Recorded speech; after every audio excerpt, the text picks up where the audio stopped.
Hi, Jason Sulliman here. Wanted to talk a little bit about forming new habits. And I wanted to use this as an example, an analogy, if you will, to explain and maybe illustrate what happens when we try to form new habits. So, PVC pipe, saw. When there's no habit, there's going to be a wide degree of freedom and flexibility in terms of how we do something. But if we start doing something consistently, now here it's going to form a groove in the PVC, but this is kind of how a habit works.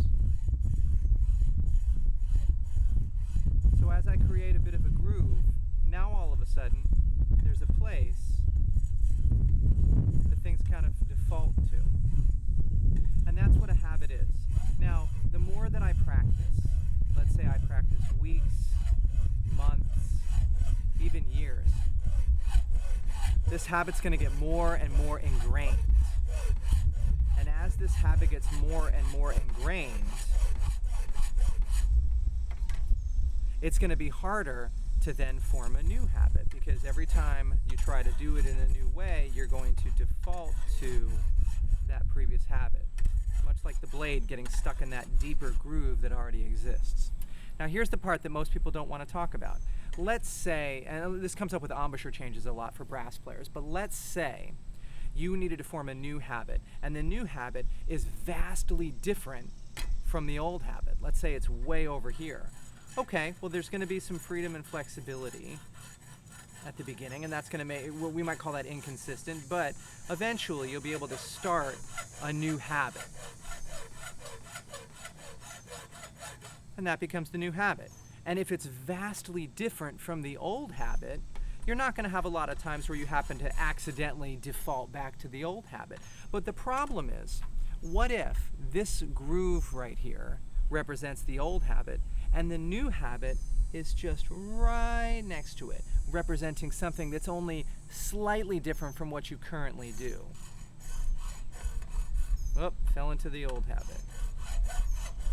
Oh, fell into the old habit. Let's see if I can get right next to it. It's going to be really hard to develop that new habit that's slightly different from the old habit. And when we're dealing with things like embouchure, that's usually what happens. The changes that one wants to make, whether a teacher is prescribing it to them or they think that that's what they need to do, usually the difference between what they do now and what they're trying to do is so minuscule that it's just very easy to fall back into the old habit. The fancy term would be contextual interference. Every time that you try to do it the new way, it's so close to the old way, it's just such an easy habit to kind of fall back into.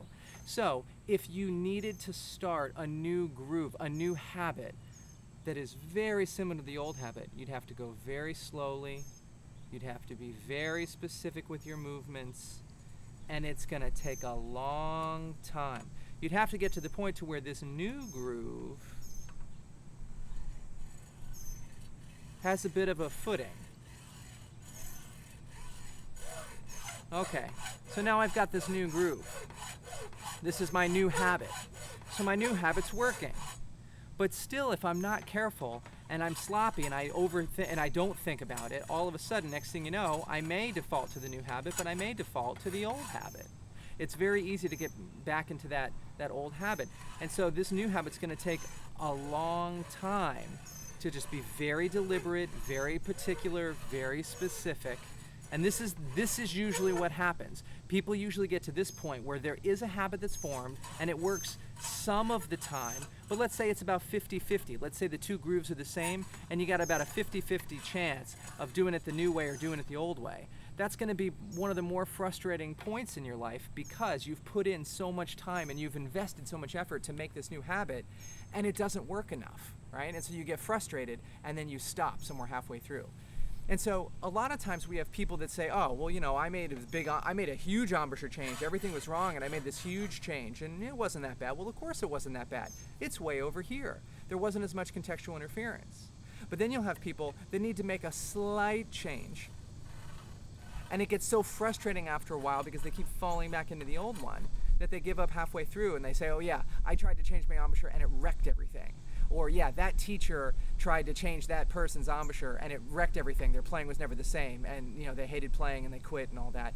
And yeah, that happens. But I think part of the problem is we need to understand that when we're trying to make slight changes to what we do, and those changes need to stick, that this new groove is going to have to get to the point to where it's at least as big as the previous groove, here on the PVC.